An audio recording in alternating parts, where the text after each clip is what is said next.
looking for good. Woo! Welcome everybody. How y'all doing? It's good to see you all, sort of. We've got a giant cat in front of our screen right now, so we're currently trying to move the cat. Yeah. But welcome everybody to Looking for Good. So we are super stoked tonight. We have, of course, these are not our own costumes. These were created by the wizard, Jay here. The legend, the mystery, the man. He has joined us. I keep hitting this thing with this giant sword. So we're joined tonight by Jay Rosen, who is a expert cosplayer and costume designer. And if you're interested, you can go check Jay's Instagram right here at this link, where he's got a bunch of his different cosplays and things like that up. But Jay's going to talk to us tonight about cosplaying, cosplay culture, some of the stuff that he makes. We're super stoked to talk about that. Like, so what is this? We'll find out by the end of the night. What indeed? What is it? On her head. Yeah, I'm super stoked to figure out what that is. So Jay, do you want to give like any introduction or anything like that? Yeah, I'm an artist. I make these things. I only started doing cosplay about a year and a half ago. This mirror vision stuff was made like back in 2012. It was just an experiment with light and immersion with reflection. And then I went to a convention. I wore mirror vision, and people were like, "What is that?" And I'm like, "Oh, it's mirror vision." And they're like, "What's mirror vision?" I'm like, "Oh, it's original." And I'm like, "What's original?" And that's when I realized that conventions and cosplay is all about pretending to be something that's already created, like pop culture. So I'm like, I could do that. And you've done it. You've done quite a bit of it. Can you hold up the Hyrule shield? I know that Cardboard wanted to see it. Yeah, so Cardboard, everything here is self-made. Everything. Jay has made all of this himself. Yeah. So actually, if you follow him on Instagram, which you absolutely should, go follow Jay. He posts, Jay. Oh, nice. Yeah, heck yeah. He posts like his process. Like, I've been watching you make that mask and this every time. It's so exciting because you see like, oh, he added this, and then he painted this, and it's so exciting. You're like, I could see it coming together. It's so fun. So I highly recommend going to follow him. It's awesome, super fun if you're a cosplay nerd, which I'm assuming most of us are. Yeah, we all streamed on Twitch recently. It was actually your advice. I did make a channel. So heck What's your channel? Jay Rosen. Jay Rosen. Twitch.tv. Go follow. Give him a follow. I'm gonna put this on the man. Give a boy I usually am streaming at the same time that Living for Good is. That's fine. That's fine. I see you're our competition. Okay. Don't worry, you got us beat. So. Whenever they start recording it Saturday at like 11, I'm like, oh, I should probably start. Streaming. Nice. Now I got you. Okay, thank you everyone for joining us tonight. We do have a couple new followers. Also, thank you Alex Charles 170 for hosting us. That's so sweet. Thank you so much. Thank you. And we have Cupcake Colette. Thank you for the follow, my dear. That's great. And then Ice9. Thank you for the follow. Thank you so much. You guys are awesome. Thank you so much. So, all right. What are we playing tonight? Yeah, so tonight we take a guess. you might not know, but tonight we're going to be playing Devil May Cry 5. Jay, you are cosplaying as which character from Devil May Cry? Uncle Dante. Unky Dante. So that's amazing. I'm kind of sad. We should have had some pizza for you because I know, right? Yeah, that would have been. Should have coordinated that better. Next time we'll make sure to get you that. But I don't know if there's any room amidst all this cosplay. We have so much. We have so much stuff. Joy, thank you for the subscription. Thank you. That's so sweet. You guys. I'm trying to like set this so it doesn't. Oh here. no. We'll put it right here. You can set it behind you. It works pretty well actually. Alligator. Yeah. Perfect. Oh, we're definitely gonna show off as much / all of it. Yeah, Troy Joy is always throwing around his cash. That's for sure. Troy Joy up in here, always going around. All right. Would you like to press the button to show chat the game? I would love to press the button as I pull up. He just did. Dang. I believe Wait, did he? Yeah, I think. I'm nervous. I know. I'm nervous. I'm nervous that. Wait, I'm gonna check it. We usually have a laptop, you guys, but since we have a new setup, we have no idea what is happening on Twitch. We're good. There we go. Yes, son. Yes. Okay. Yay. Pull the devil trigger. Yeah. Yeah. I'll pull your devil trigger. All right. right. Let's do Anyway. it. So who do you want to play? Do you want to? Can you Yeah, talk and play? Is that like a? Are you good at talking playing? Because we've got a lot. Oh my God! Already. We got a people are lot of asking things. A lot of things to Let's ask you. try this. Yeah. Let's do it. Alright. Let's try. Okay, so so we'll pull start. up the We'll questions continue as with Devil May Cry. So first question is from Volcano Mama. Do you want to tell us what materials you're using in your cosplay? 'Cause that's Yeah. the big thing people. So are many wondering. different things. We'll first start with what the mirror here, because this Here, is the I'll first original Hold thing. it up. Again, I can do it. I got This it. This is is made such out a of, crazy cosplay. Plexiglass. Why is there a wire coming out of it? Oh right, yeah. There's a Can we battery see that? somewhere. Can you all see the wire? Do I have the battery on me?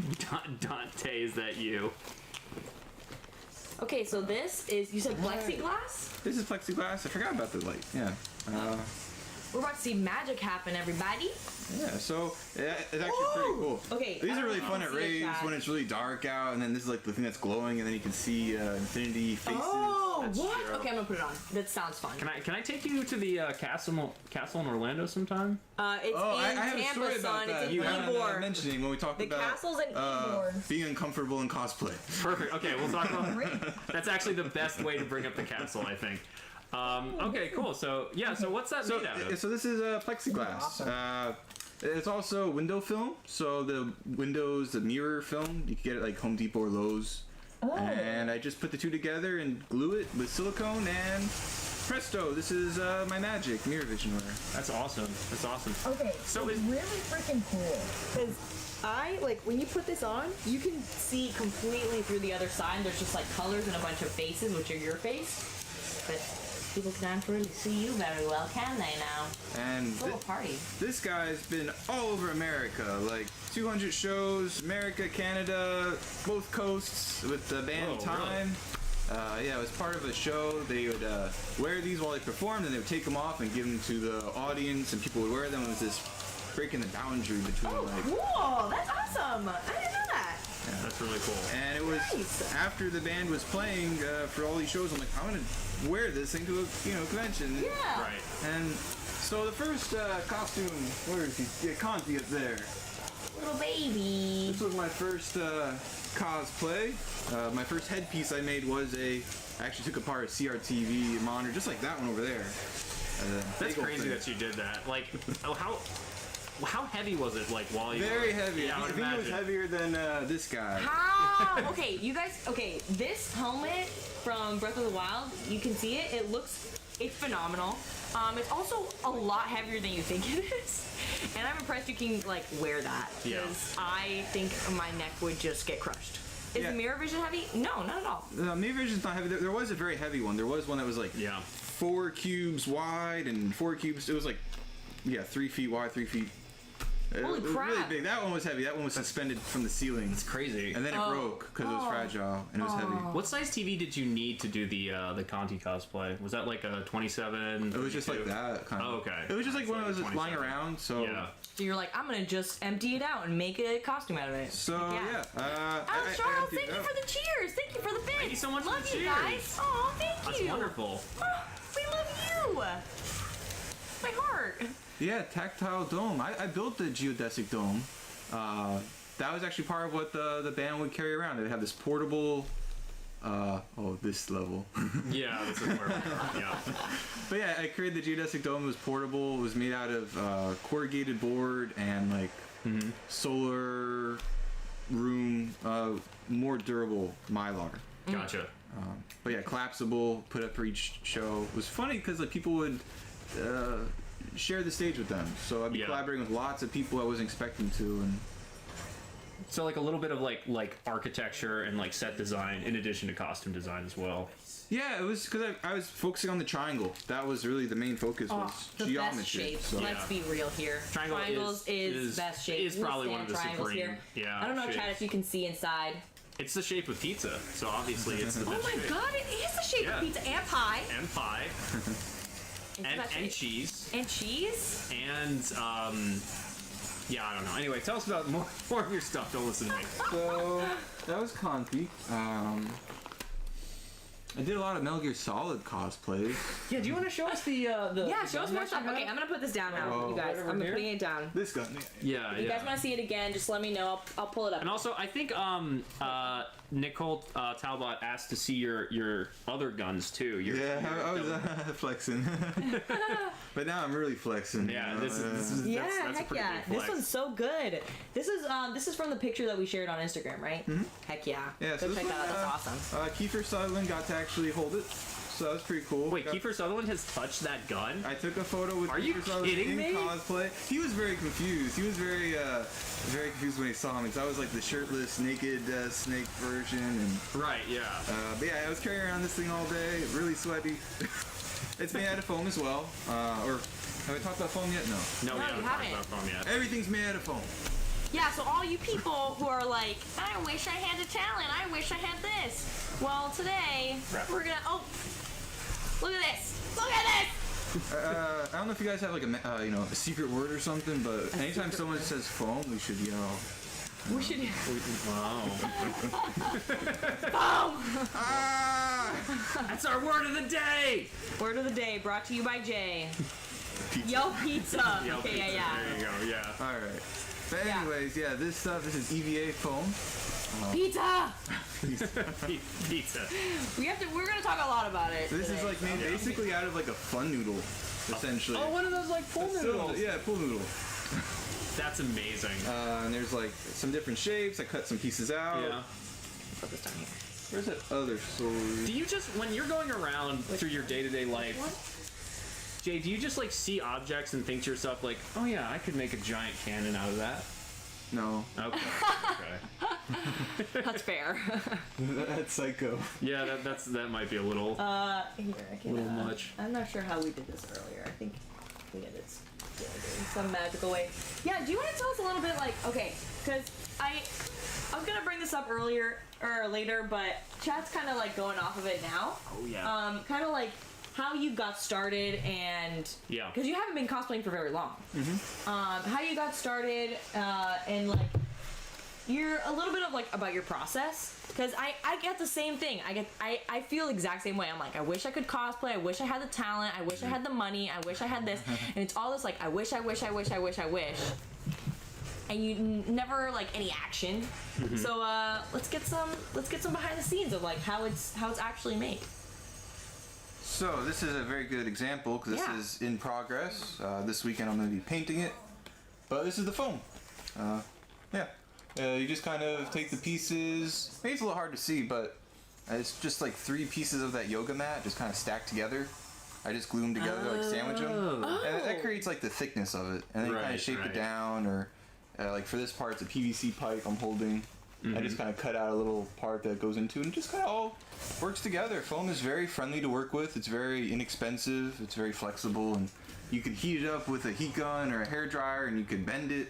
And very cool. This I sand down with a Dremel tool and sandpaper, and makes it very smooth. How do you like glue it all together? Do you use like hot glue or do you use like a stronger glue? Or? I use 5 pounds of hot glue. Oh my. So do you just have like a giant stack of hot glue? Yeah, I buy bulk. bulk hot glue. $10, 5 pounds, or $10. $10? 10 pounds? Yeah. You heard it here. That's incredible. So you've got $10 to. So is all you need. that's one of the hurdles is having enough room for hot glue. Yeah. Yeah, no, it did cardboard say Nidhogg hatchling in the game. And this is what you use it for. So what got you into cosplay? Like what was the first thing that Subscribe. Oh, I love you thank so you for much. the subscription, Alex, Appreciate you're you. MVP today. MVP. You are on fire, bud. So yeah, what oh no, my controller sometimes it desyncs. What got you into cosplay? Like Yeah. what was the thing that kind of like Yeah, it was Set you really off. just so when I went to the MegaCon, that was my first convention a year ago. Oh, Yeah. nice. That's in Orlando, Florida. And I went there as Mirror Vision. Of course, people are like, Is whatever. that the one where you're dressed all like super fancy? Yeah, so I was wearing a sequins, sparklies, and that Mirror Vision, just like another Mirror Vision. Anyways, when I was there, I just saw everyone walking around, and I went to the costume competition, And Those are always fun. people are like, yeah, I made this in a month, I made this in 2 weeks, and they made it out of foam. And that's when I'm like, oh, this is the secret weapon. People are making things out of foam or Warbler. I'm like, Oh, Warbler? Warbler. I've heard of Warbler. What is Warbler? Warbler is fancy foam. Yeah. It's It's like like really foam. thin. It's like cosplay foam or something. Gotcha. You heat it up and it just shapes. It's more expensive. But there's also a clear Warbler, which I'm very interested in. Interesting. Okay. So Oh, for like to like see through for like I don't know for whatever. That's yeah, cool. clear stuff like this idea of making mirrors instead out of plastic would be a very thinner, lighter. I see.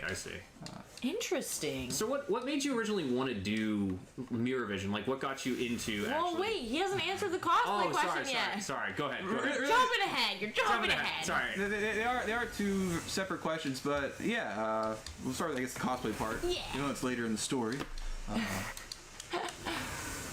Yeah, I saw people making stuff out of foam, and I'm like, yeah, I can do that. You know, everyone's kind of saying like, I'm getting like no respect, even though I just had a tour all over America. Like, you know, it's like, yeah, I'll do the challenge. So that's why I made Conti. I'm like, I went to YouTube and watched Camus cosplay and Lightning cosplay. And Oh right. Okay. these great, awesome tutorials for how to make this stuff, and I learned that it's very hot to wear. And after I made that one, I'm like, I'm gonna make another one. So that's when I made Snake, because I saw David Hayter was gonna be at the Tampa Bay Comic Con. I'm like, I'm gonna want to meet Snake as Snake. yeah. And, No, yeah, of course. As one should. and just from there I made an AK-47 and a sniper rifle out of foam. I just followed my parts from like the Army surplus store, Oh. and I just thought it was pretty cool. And then what was the next costume? I think it was a while after I did that, but no, I was doing photo shoots. Yeah. Okay. Yeah, my So- friend's a photographer, Patrick, with Shady Grove Photography. He's a really great photographer. Shout out. Okay. He's Gainesville based. Nice. Heck yeah. At the time, he was kind of starting out in photography, and he saw what I was doing. He was like, "Yo, let's do a photo shoot. You know, this looks pretty cool." He's into abandoned photography though, and finding abandoned places and shooting up the place. So we get some smoke grenades and go to abandoned facility out in Jacksonville. It looks just like Mother Base. It was awesome. Oh, that's Oh, awesome. Really? heck yeah. Yeah, That's that's super Snake. cool. And, I mean, we look pretty tough, you know. Like, Yeah. I thought it was very tactical, and we got our smoke grenades and we got our glow sticks and stuff. And I had like night vision goggles. Like, it was just the idea of getting really into the full character. Yeah. Absolutely. I feel like, especially Metal Gear, there's Yeah. a little character there. Like, he just has so much gear and so many tools. This is what we were talking about. That's Snake. Snake. There he is. Little baby boy. That's awesome. Cool. So So then it just kind of like spiraled kept from there. going. Yes, I get to watch this cutscene again. I accidentally was trying to record it because it's such a cool cutscene, and then it skipped it. Oh no.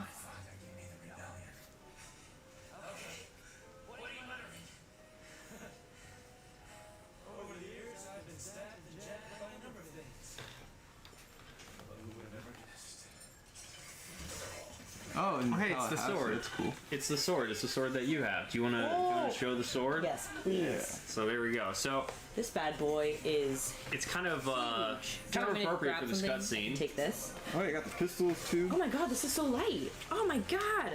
It looks Nice. so heavy. It's super light. It's super light. It's weird because some of the things that look heavy aren't, and some of the things that don't look heavy Are actually very heavy. surprisingly heavy. Yeah.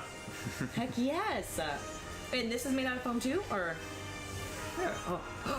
I got two. Oh! Oh my god, this is also super That's light. awesome. That's so cool. How do you get like the templates? The templates you get online. That's the cool thing. Especially video games. People just hack these games open and get the 3D models. Oh yeah, that Yeah. So modders pistols do are that all actually the time. very easy to make. Yeah. A lot of Really? You I just, guess it's just layering. yep. It's cut it just out like you can see the three different pieces. Oh, here you go. This is a thinner Can you piece see of this foam. chat? You can see the different layers right here. I like the little photo on there. That's nice. Yeah. That's a really nice touch. Yeah, it's yeah. just like taped on. But yeah, it just looks like a little painting. So when you're like doing reference for these, how do you do it? Do you focus on like 2D images? Will you like watch the game a lot to kind of get an understanding of how it works in a 3D space? Like, what's your process for getting reference? Yeah, both. Okay. Really, you have to just look at a lot of photos. I look at what other people have already made. Mm-hmm. Because then I get an idea of like scale. Okay. Oh, fair Yeah. enough. That's really the first thing I was trying to figure out. I was like, how big is like this sword? Or how Yeah. big is the shield? I'm like, do you make it too big or too small? It's Gonna look a Right, little off. yeah. Yeah. That's what I want to make next. The Devil Sword Dante. Oh, cool. Or I guess here the one first. who was also just carrying the Sword of Sparta. Yeah. Those look cool. I like the sort of spark. This is actually like the best battle in the game. This is perfectly timed, right? Yeah. I guess another thing you have to think about too is like how the weapon looks in relation to your own body as well. Like you can't Yeah. make it look too awkward. I didn't know it was gonna be this big. I can't take it out. That's the funny thing is it's supposed to go like in the back. Like he's got this Like this strap or whatever. strap that holds it in, but it's too long. I can't lift it out. So I don't even know how Dante would do it. Like it's Yeah. just too long. It's like supposed to be a 4-foot sword. Like it's not even in the full frame, right? Yeah. No, it's not. You can't even get it. What Is that maybe is that if you lay actually it 4 out? feet or what is If this you- like? I Yeah, think did you 4 foot was measure like it? my Maybe we can just, like- estimate for it. Block Kyle real quick. This is like those QVC commercials where you're like, we have this wonderful knife for sale here, forged in the flames of hell, Yeah. burned into Dante's body. This is the rebellion. This is 3-dimensional, by the way. This is not like. Yeah, This call is now. straight up a skull. For the low, low price of $19.99, you too can be Dante. Sorry. And the Rebellion sword does evolve eventually into the Devil Sword Dante. That's true. That's true. Do you want it back? I don't know. Nicole's asking a question. How long did it take to make this costume? I assumed the I assumed Dante the Dante costume. one, Yeah, The Dante costume. one, so Including like props and stuff. the sword and the 2 pistols were the main things I had to make. Yeah. I bought the leather jacket. And Okay. The sword was like a month long. The pistols a week, maybe a week and a half. At the same time, I was also making a Cyberpunk 2077 Johnny Silverhand costume. Yeah, that's that would go also awesome, that was yeah. also on our Instagram, so you should check it out. I have the arm over there. Oh, you do? Here, I'll go grab it. We'll do some swapping. There's a lot of stuff, chat. There's a lot of stuff. Hey, how I'm am I getting doing this? all these new mechanics now. Oh, yeah, And that's so the- I'm just like Yeah, this is a hard battle. Oh my god, please. Very cool though. But Oh boy, here we go. see if I can get this right. Here we go. Yeah, just place it wherever. It's chill. We're cool here. Okay. So how? So this one is Oh, it folds. Oh! So this one's a little bit broken because it's been a while, but it's alright. This is actually not the Johnny Silverhand arm. This one actually I made before it was announced that he was gonna be in the game. Like I just sort of Cyberpunk and You're just like, I want to do I something want to do cyberpunk. I want to do like this Akira inspired. Yeah, I've seen that. That's awesome. So I don't know if I can wear it with the leather arm on. Maybe you can wear it. Oh boy. So just put your left arm. in it. With an armor. My left arm? Mm-hmm. Okay. My arm is much tinier, but I can make it work. Yeah, that should probably fit better. Yeah! Go. Oh, this going through your hand? My arm's not long enough, but here you go, Chad. This is what it looks like. That But was if you awesome. show them, if you look at this part to the camera and you flex, it's kinetic. Oh yeah, baby! Oh, that's Look really at them cool. guns. Okay, but this is actually really cool. How did you do this? Those are just like 2 PVC pipes, kind of connected together. One's like attached to another pipe. They always are just little PVC pipes. Oh, see, I would have thought you bought like engineering tools and like somehow made it work, but Hot PVC glue, pipe is PVC pipe. hot glue, PVC pipe, and foam, Chad. That's all you need to make this freaking awesome stuff. Can you see like the details? There's like, okay, wait. There's like a little like key thing here. Yeah. And There's like little details over here. there's just like different thicknesses of foam. You just kind of layer. Cut them out, like layer them on. Like this one is the EV. This is a big yoga mat. It's like the main base of it, and then Oh, you I put see. thinner pieces on. Just ask for yoga mats for Christmas, everyone. Yeah. And then this is the magic stuff. Here's the plastic dip. This is my. So what does this do? This stuff makes foam into armor. So foam is kind of fragile, in that like it's just you can cut it and it just rips. When you do this, though, after you heat it up with a heat gun or a hair dryer, plastic dip makes it into rubber. So now it's like very more durable, more withstanding, and allows to also pick up paint. So you can then paint like Oh, it's like almost. It's like a. primer. It's like a 3-in-1. Yeah, primer, rubber, That makes it rubber. So and it's it makes also- it like. And so when it dries, it like makes it hard. It makes it harder, yeah. It adds some extra weight to it. Okay, I cool. will say, when you work on a project, get at least 1 or 2 cans. You don't have to buy too many of these. That was kind of my That's what makes it expensive if you buy too many. You don't need to buy too many. You just is it just like a light coat over and like you're done? You'll want to do like 2 or 3 coats. Oh, gotcha. Okay. So that's Classy Dip. As far as a good foam, I saw that question. What's a good What's a good foam to use? Oh yeah, it's right there. really any That's our foam is good. friend. The stuff from Amazon is great. I mean, you guys saw this. This is like literally like, remember like kindergarten? When you had like those ABC mats and stuff? Like, this is what that is. D. Oh, D, sorry, yeah. you gave him the D. I was. They gave me the D apparently. No SSS. No, you're supposed to get that. Heck Here we yeah. go, yeah. All right. Okay, so. Yeah. So now you know. Wait, what about this stuff? Is this PVC? Is this wire? That is this, 'cause is I feel like there are some like wires here. vinyl tubing, like surgical tubing, I guess. Where do you get like the little wires and stuff? Just like. It's just a hardware store. It's just a piece of wire. I just paint everything. Gotcha. As far as painting is its own technique. Like you, so this stuff comes in black. There's also a white one. Do you recommend? Which one do you I recommend black. Okay. When you're Gotcha. doing, especially you want to do like metal. With metal, you'll want to do a base coat of black, and then right. you'll do a Black goes coat on of top. some silver. And then once you get that like first gray coat down, you'll do black again, like with a sponge or a paper towel, and you'll just wipe it away. And you do that enough, it makes it dirty. Like it stays in the corners. Oh, I see. Oh, especially I see. It adds like that little grungy detail. Yeah. Better one. Yeah. Here we go.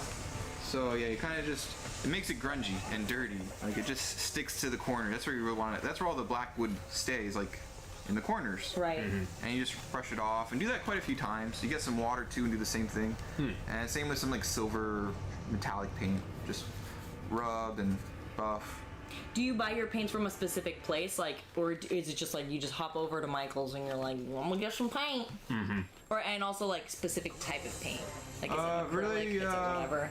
I live close to Home Depot, so I shop at Home Depot. Oh. I used to go to Joann's a lot. Now I go to Hobby Lobby, Michael's, Lowe's. Anyone who's got the stuff. I buy a lot of stuff from Amazon. Different parts of the project require different things. Yeah. So, Fair enough, yeah. Gotcha. Well, with everything you're saying, you know, one of the questions that I had for you, especially going through your Instagram, it's which back. if you all haven't seen, go to his Instagram. goodbye. It's awesome. Say goodbye to this. Do you consider cosplay an art form? fan art. Fan art? Is there like a So distinction? there are, yeah, I mean, the kind of thing is like, yeah, is video games art, right? Okay. Cosplay is very much a theatrical art. Like How it do you is. mean? What do you mean by that? There's a performance aspect. Okay. And there is kind of this idea of acting. You know, like, about that. and in theater there is costume design. There is Yeah. the lighting. There's the camera person. It's Yeah. a theatrical performance. Okay. I will say that cosplay is definitely at least a craft. Like this is definitely, I consider this craft. Okay. If it was really good, it would be an art. Okay. I That's see. kind of, if it's a really good craft, then you kind of get into the boundary of art. Like the idea of it's an expression, right? Like what are you giving someone else a feeling, or are you only you feeling it? I guess. Yeah, and I mean that's an interesting question because there's such a large community of fans who love to follow certain cosplayers doing certain costumes and things like that. Yeah. And I wonder, is part of that because of like the personality that they bring to the character? Like, do they kind of give some expression to the character they're playing as? You know what I Yeah. mean?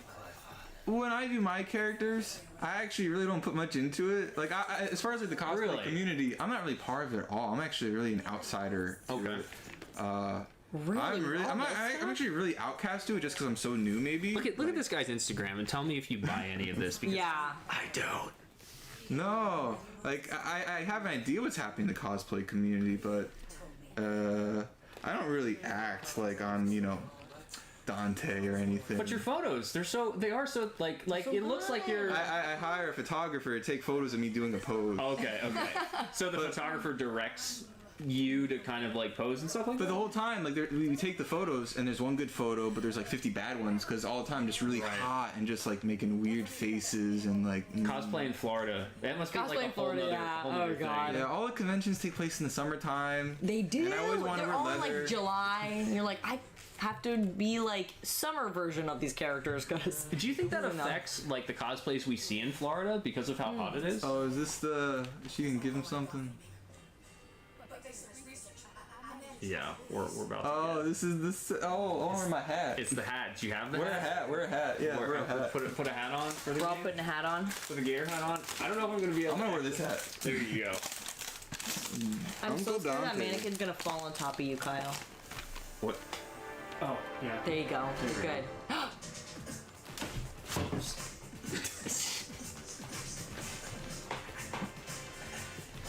What is happening right now? What is this? I don't know. I actually never got this far, so I'm taking this in.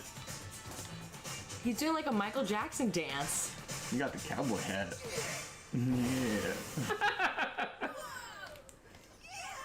That was phenomenal. I think this game's like nominated for Game of the Year. I'll take that. Yeah, you sure will. Dante got the moves.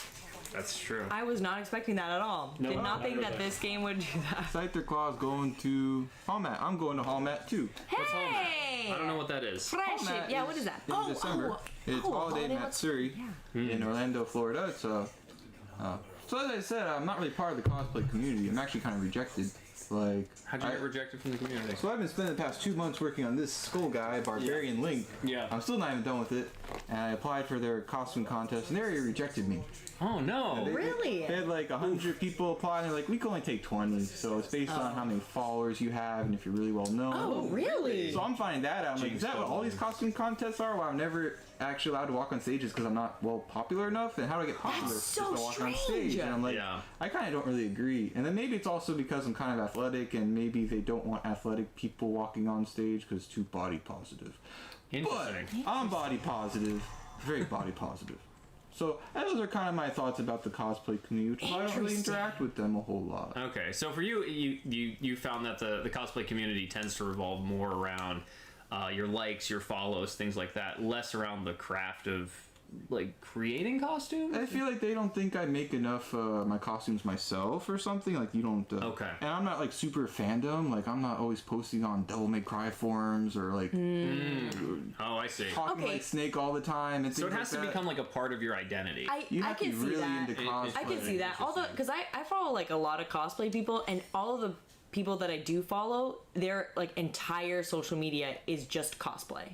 Like they'll post like one or two Right, maybe pictures of themselves, but it's 90% of their content is just their cosplay, and it's like different pictures, different cosplays. Like one girl I follow does like a new cosplay almost every single day. So it's like her job, It's- right? It's a career. Yeah, and so like she'll just do, and she does a lot of like casual ones because she literally posts every single day, and she's like, "Here's a new cosplay. Here's a new cosplay. Here's a remake of my old cosplay, but it's new." Like, and That's a cosplayer. that's intense. That's a lot of work.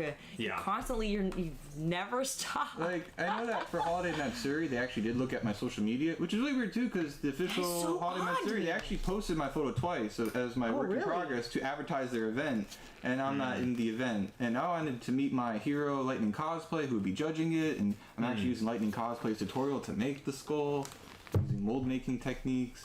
Gotcha. Well, Lightning Cosplay, if you're in chat right now, can you get this guy in? Slide our boy in, Yeah, yo. yeah. Yeah, Han, come on. Yeah. Come on. The biggest names in cosplay. But no, for real, like apparently Holiday Matsuri actually is a big prestigious event because if you do win it, you get to like sort of like represent Team USA in the World Cosplay Competition. Wait, Oh. there's a. I didn't even know about this. There's a World Cosplay. I didn't Whoa, know yeah, about that back either. up. Yeah. Back up. That's fascinating. It's like the Olympics, yeah. The Olympics of cosplay. But for people who know how to sew, like I don't know how to sew yet. I just make a lot of hot glue. Yeah. Yo, okay, I've heard that's like the strategy though. Is like if you can't sew, hot glue everything. I've seen like some great cosplays, and they're straight up. They didn't sew anything. They just hot glued everything on, or they use like fabric glue or like some fancy stuff. I'm like that would be me. I can't sew at all. Oh, Cast Iron Prince says there's many sides to the cosplay community. Makeup focused, dance focused, etc. Winter Crown is a big competition happening there this year. Some of my friends of mine are competing. Oh, cool. Yeah. That's awesome. Is Winter Crown what type of? Winter Crown I guess is like what type of cosplay is that? I didn't even Like a- apply to that, but I got the email saying you're not accepted into the Winter Crown. And Oh, I didn't oh, apply to no. that. And I had to get like 4 emails confirming that you're not in the costume contest. Like That's that was, and I got them all on Halloween too, which is really fun. Oh, the worst time to get Mom. But yeah, the Winter Crown is like I think it's original costume designs. and it's a pair, so you have to be 2 people, and you have to have a skit. That's like the thing about it. So yeah, okay, I see like what you were saying earlier about how like cosplay is not so much of an art as much of a performance art. I can see that now because I don't know, I'd never thought about it that way, but the more that you guys are talking about it, the more I'm like, yeah, okay. I do have a performance it's like theater. I can do though. Yeah? With my barbarian. Heck yeah, we're about to see it. All right, where's the? Oh, it's down there. Kyle, I'll take it. Oh, I'm sorry. I'm like really wrapped up in Devil May Cry 5. All right. Okay. Okay. Let me help you with this. Cause I'm scared. I'm so scared. You can grab it from the horns. From the horns, really? Or from the eyeballs. Wherever. Eyeballs? It's a pretty heavy piece. Yeah, it's much heavier. Oops, we're good. Okay, I don't know how to help you, so I'm gonna just pass this on. So, I'm still working on this. This is the Barbarian from Legend of Zelda Breath of the Wild. You get it by killing a lot of Lionels and solving mazes. It's the strongest armor in the game. It's also the coolest. Let's be real here. It's pretty sweet. And, by the way, I do actually plan on shaving all my beard off December 1st. It's just because of No Shave November. No Shave November, let's go. And that seems pretty Heck cool. yeah! That's awesome. That's incredible. So my performance is I would have my sword and my shield, and I'd walk on stage if I worked, and I'd be like, yeah.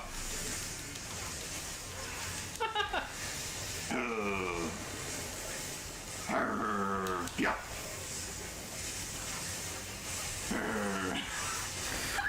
That's incredible. That's all that Link does, but it's like a barbarian. Yeah. That's good. I mean, you know, it's a focused performance. Very clear that they're gonna get what you're going for. Yeah, I'm also making right now a bow and arrow, and like Also the from Breath of the Wild? From Breath of the Wild. So, I was gonna work on it this weekend. I started this weekend, but then I was playing a lot of Pokemon Sword, and I kind of got me like, Fair enough. I know that feeling. Okay, everyone, Pokemon Sword, #1. Let's be real here. Oh, I got Farfetch'd, by the way. I'm about to get Surfetch'd.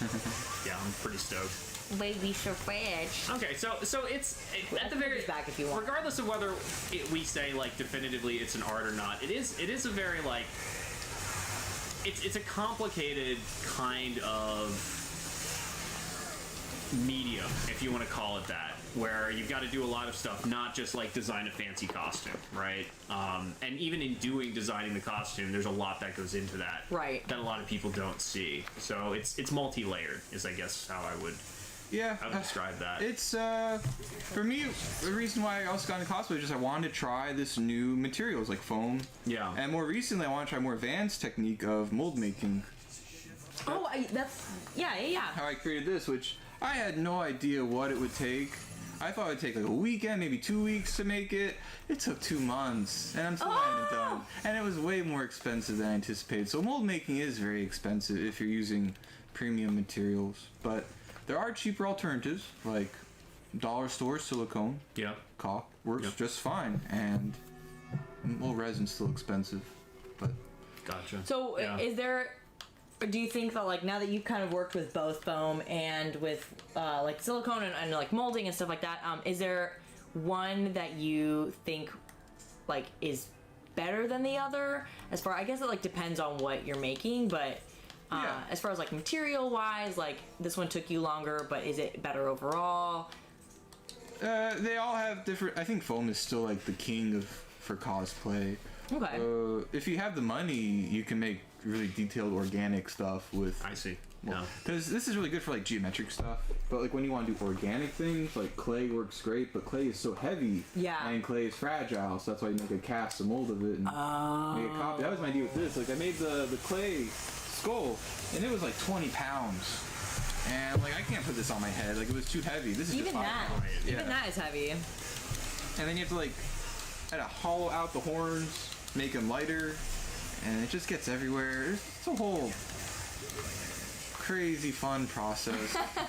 It makes me understand like how classic sculptures were made and how bronzes were made. It's the same method like how metal sculptures are made. That's something I'm interested in trying out, is like working in a forge and producing that kind of stuff. So there's a lot of learning that goes into this too, especially in terms of like learning some more things that would be considered like classical forms of art, like sculpture and stuff like that. Cracking open my molds is a pain because I did it wrong. So there's another can I should have out here called Mold Release, and I wish I used more of that. During the whole process, if I sprayed the Mold Release more often, it would have been easier to crack open, but my molds, I don't know if we're able to grab it, but I do have a mold actually down there. Yeah, sure, absolutely. Uh-oh. So this actually is the mold. This is one of the horns. I had to do the horns 3 times because there's 2 horns and I messed up on one of them. So originally I start with actually cardboard. I got a photo of Cardboard, where you at? In chat. Let's go. I get a photograph of the picture of the. Actually, I downloaded a 3D model of Barbarian Link's helmet on like this website that has a bunch of video game characters you can download. For like modding or like for cosplay? For both? I guess for 3D models and stuff. Rep, son. Cardboard is in the middle. So yeah, I take my printouts, I figure out the size of it, and then I cut out a cardboard cross section. So I made a horizontal and a vertical together. Okay. And then I started hot gluing aluminum foil on top of that. Just pumps of hot aluminum foil to create the shape. Oh, to kind of like form it. Yeah. Okay. And aluminum foil is very easy to mold and shape. Yeah. And then on top of that is this thin layer of clay, which then I create the skin of. And then I can carve it with some tools. And that was basically what this is. It's just clay and a lot of aluminum foil. And that's how you make the molds. That's how I make the original one. You can feel that weight of this. So that's just one horn. The whole head is really heavy. Huh. Yeah, this, like, if this is just one horn, the other one and a head, That'd be way too heavy. And yeah, the resin. Heavy. I have worked with resin. That's what this is. This is the first step of working with resin. Is So creating smooth. your original, the master copy. What about one question I have for you is that a lot of these materials are actually like they're pretty toxic. So how do you work with them in ways that are safe Here, do you want to show for yourself and for the people and creatures you might live with? Yeah. Yeah. So for this whole process, you want to wear gloves. When working with like these plastic ones, this is rubber, so very similar to the plastic dip. This is actual rubber. So this goes smooth kind of on. like this. Yeah. So the way it was created was I would Hold this. It's I like a would actually waffle. put this down on my table, and I'd actually start putting more clay halfway around it to kind of cover half of it in clay, so that I'm only covering half. And the other Okay. half, I would, when I eventually pick it up, I would take the clay off, and I could do the other side. Oh, gotcha. Okay. And that's where you get the mold release part, because I didn't put mold release in this part. Oh, okay.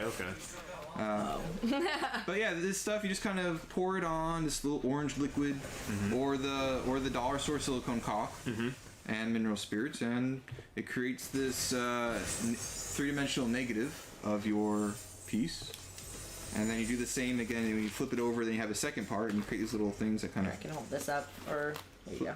And then this third Oh, man, part, this is actually a little this heavier. fourth part, Wow. is the So this is the other side. they kind of just go together. There we go. Like this. So that would be fine, but the problem is when you actually were to pour it, it's not really strong, so you have to create an outer shell. This one's made out of plastic paste. A lot of people use like fiberglass. Right. So this is like very hard and rough, but it's just gives it that support. So eventually when I do pour resin into it, I just kind of pour resin in, and it creates the copy, which is Oh, that. and it holds it together. I see. I see, Okay, yeah. cool. Wait, you said what is this made out of? This is called plasti paste. Plastic paint. What does this stuff feel like? It's It's rough. Oh yeah, that's it's like rock hard. firm. Actually, This is fun to touch. this is like jelly. This stuff is It's not- really cool. It's this stuff's like applesauce when you're pouring it, and then it just turns into like a rock. It is like a rock. It's straight up. Like rock. But all these chemicals are pretty dangerous though. Like they do get warm, and like you be do have to careful. wear a gas mask or a dust mask, be in a ventilated area while working with this stuff. This stuff, because it turns to a rock, whatever you're touching with it is going to get hardened like cement. So Yeah. be careful what you're touching.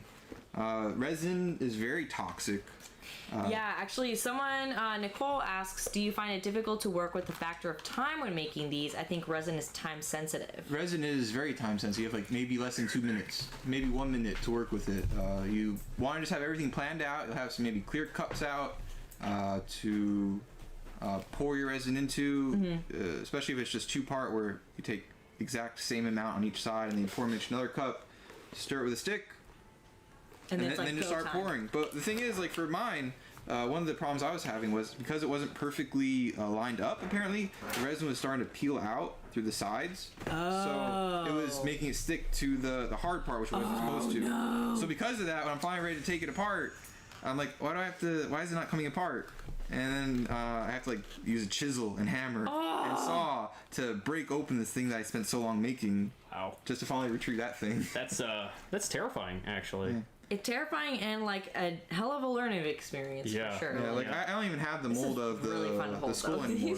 just these things. These are fun. But yeah, so many things are made with this process. Yeah, it is. Look how see-through it is, chat. I don't know if you can see it. That's just a really thin one. It shouldn't be that thin. Oh. That's why you say, "Oh no, don't peel" in your making video. Oh. Yeah, don't peel. I probably did say that. Thanks for watching. Thank you, Nicole. So I'll give this back to you. Yeah, these things are does this pretty. go back in here? It's like a puzzle piece. See there, it fits like that, Chip, and then this goes over. Yeah. But the whole process of making it is really. You have to kind of just envision how it's all gonna work together. I'll give this to you. Because I had no idea how any of this stuff would look. Yeah. Right. I have an idea what I want it to look like. Right. So you have to kind of, mold making's really complex. I can, or Kyle can take. Yeah, I can take. There's like, I have a whole stack of things here. Over there. Oh, this level's annoying. But it needs to be done. So what happens in this level? This is about as far as I got, honestly. This is like very close to the end. So he's falling apart now, huh? Yeah, Virgil's like. So why did you decide to do Dante? What was is it just because you like the game a lot? Or? So I had never played the game before. Oh. I went to MegaCon this past year. This was like my first time like going to MegaCon. Like, all right, I really got this. I got my rocket launcher made, and I got the Akira arm. Yeah. And I even brought mirror vision. And I was just walking around looking at everyone's costumes, and I'm like, these are all really cool. But the one that really stuck out to me was this guy who was just wearing this jacket, the white wig, and he pulled it off very poorly. And I saw someone else doing the same thing. He had the sword, and I'm like, this character looks really cool, but I could do that so much better. And like, I have no idea what Devil May Cry is. I just know his name's Dante. I played him like in Marvel vs. Capcom. Okay. So I have an idea who he is, but I'm like, all right. So after MegaCon, I was thinking about my next cosplay character. And I'm like, oh yeah, Dante guy. So I went and bought the trilogy, and then I played the first level of Devil May Cry 3 where he's eating the pizza. Yep. And I'm like, oh, this game's really good. Yep. It's funny. And then I was playing the first level, 2 levels. I'm like, oh, the cameras are all whack. It's an old game. Yeah. So I just went and bought Devil May Cry 5. I'm like, this is like the best game of the year. Heck yeah. So do you decide some of your future ones, let's say, do you base them off now like how cool a character looks, or like if you love the game, or like how do you kind of decide now? Do you have like a list of like? I have a list. Yeah, there's a lot of the characters I'm doing now are like ones that I really games I really enjoy. Oh god. So like Breath of the Wild, I really enjoyed that game. Best game. Number 1 game. Let's be real. So Metal Gear Solid I really enjoyed. Devil May Cry I enjoy. The ones I'm doing upcoming, I'm doing Devil May Cry 3 version of Dante. Oh! That one I have to get really into shape for. I've been doing that all year. Like, lost 45 pounds this year. So Nice. That's super impressive. if I could lose that last 5 pounds, that would be nice. And then my doctor will be angry because then I'm starting to get too thin. Too into the cosplay. Yeah. Okay, you don't understand, doctor. How important? One of the questions I had is like, how important is physique to cosplay? Because a lot of times you'll see like characters tend to have like very unrealistic proportions for a lot of people in games. So it can be very hard for some people to actually achieve physically looking like the character they want to look like. So what are your thoughts on this? Cosplay is for everyone. Like, doesn't matter your age, your gender, your body type, anything. Yeah. You should do whatever you want to be, and that's what's important. So, as far as like being really popular and like, you know, doing it right, Yeah. if you want to be the heroic character, you have to get into heroic shape, I guess. I mean, that's kind of the thing about it.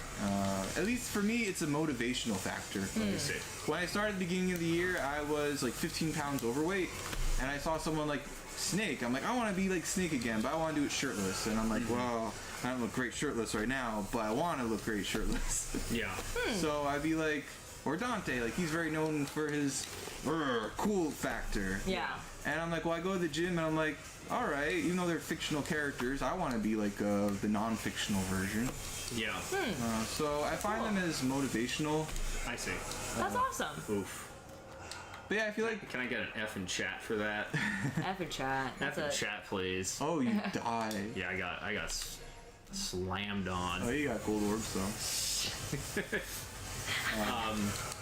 Yeah, I mean, I guess that's tough. So it should never intimidate somebody to like not play their character. Yeah. But it could be like an extra motivation for them to like to really try to recreate the character on a kind of deeper level in some ways. Like, yeah, you really look at actors, like how they get into a role or something. Like, Yeah. Right. That's true. Yeah. Yeah, that's crazy. That's true. I like that though. Scyther says, that's how I feel too. I need to get into real shape for my next one. Well, Scyther, what are you doing there? yeah, what are you doing? You can do it. What are you doing for you're doing for a holiday Matsuri? What you got up your sleeve? Maybe we should go to Holiday Matsuri. Yeah, when is it? I'm probably gonna be gone. It's fine. That's true. I even have like a big beard right now, and Dante doesn't have this big of a beard. Right. But It's fine. No shade November. Okay, shade Cast November, Iron Dante. Prince also says, I'm definitely neither the weight nor the height for most of the characters I cosplay, but passion overpowers that insecurity most of the time. That's awesome. Heck yeah. cool. Yeah. One of the things that's I think is really cool about Jay's cosplay too is a lot of the characters he cosplays aren't like aren't like what we would call like perfectly able bodies. Like a lot of them have prostheses, Yes. and like they bring to light that a lot of the characters in these games are not perfect in a lot of ways. Like V, the character we're playing as now, is constantly falling apart, both mentally and physically throughout the course of this entire game.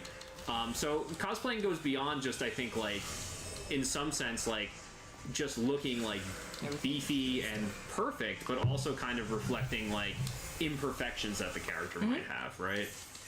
yeah, prosthetics are actually kind of important to my characters I was choosing too. Like Snake, he had the arm, and now this character is also why I was drawn to it, because I'm like, hey, he's got a mechanical arm.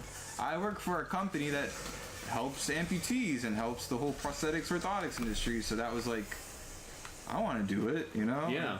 Cyberpunk, I thought was really cool. Right now there's a Cyberpunk cosplay contest, which I still have to apply to.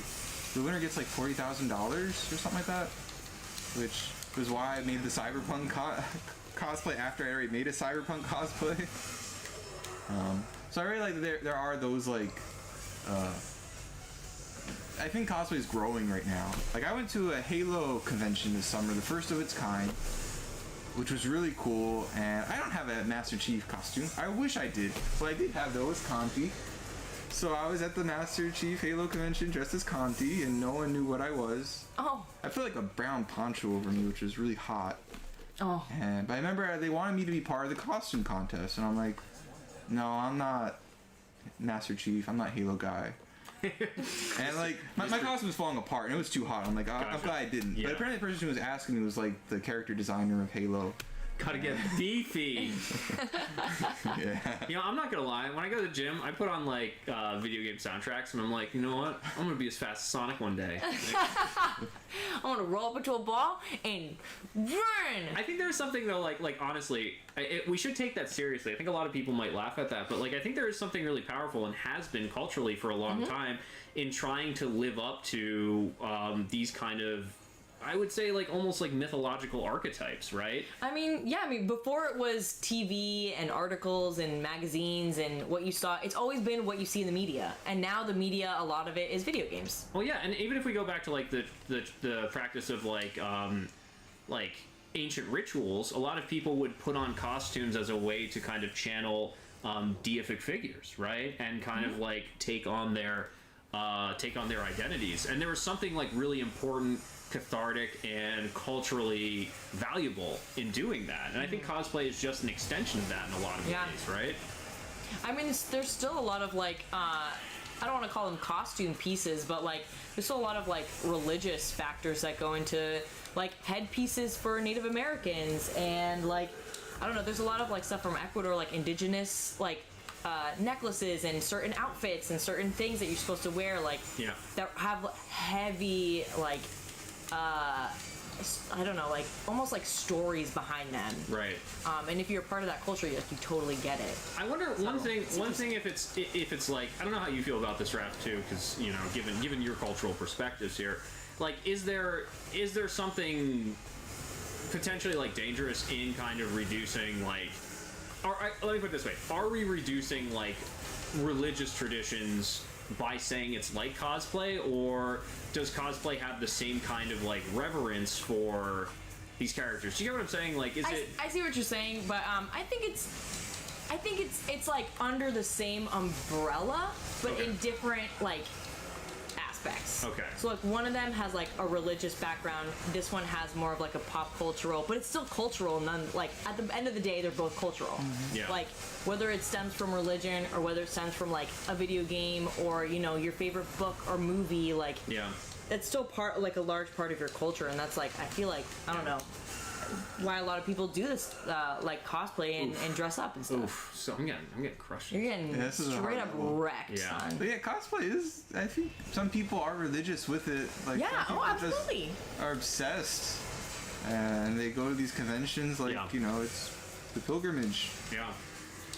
And I mean, I guess the thing too is like like maybe, you know, on the outside people might say, oh well, religion a religion has so much more like cultural significance and things like that, but it's hard to say, you know, on a personal level, why can't like a game character also have the same degree of connection and emotional attachment as one has for, you know, like a faith or something like that, you know?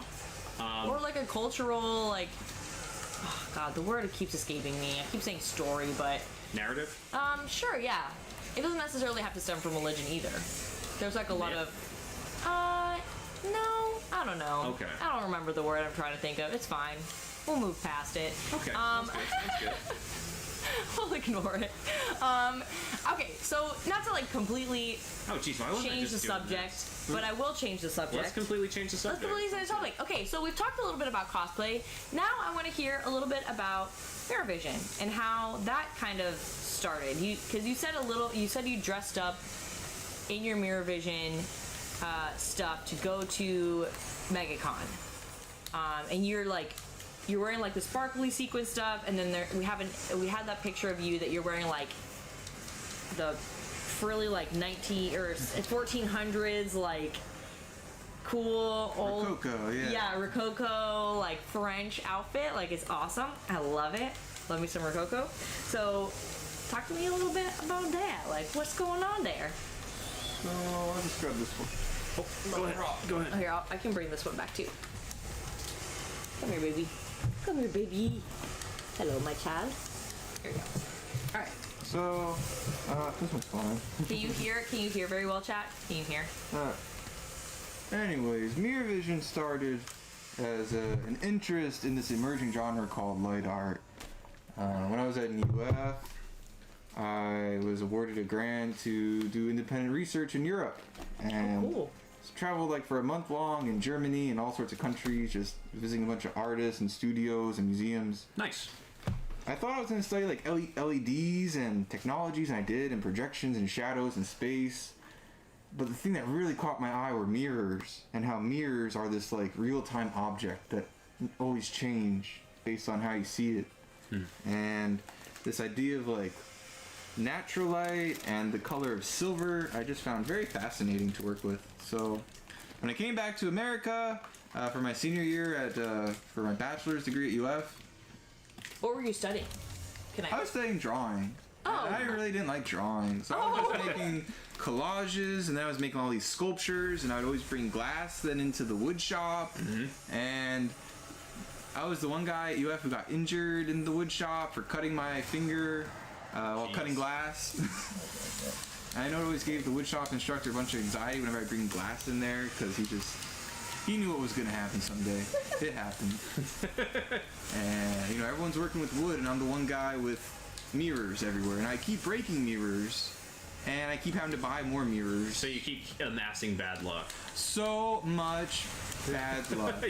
Years, My centuries entire life of will bad always luck. be bad luck of all the glass I've broken.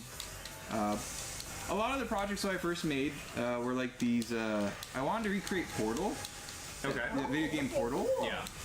Joking. I put mirrors like in different places, and if you look through the mirror, you see the other mirror, but that mirror is reflecting something else. Right. Yeah, it was like looking through the wall was the idea.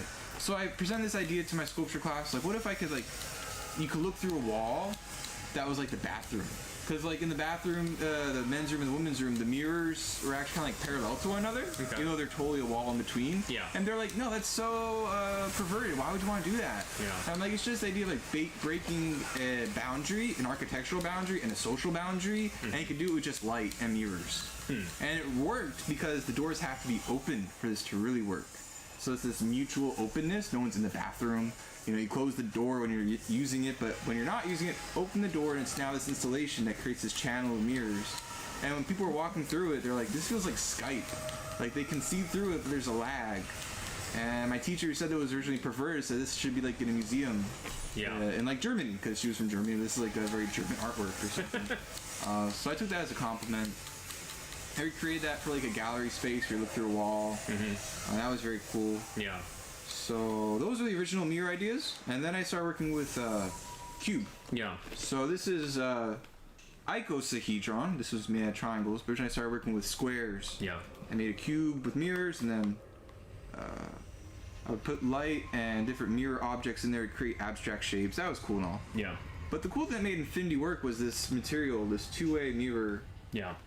And once I made a cube out of all that, and I kept putting my head inside of it to take photos. I'm like, I just put it on my head one day, walking around my studio. I'm like, hey, I could still see out of it. And people, it's funny, you're wearing a cube on your head. And I realized I can see things behind me, in front of me. This is really neat. And I started walking around outside while wearing this, and my other teacher's like, Jay, what are you doing? And I'm like, I think I'm doing a performance. I don't know.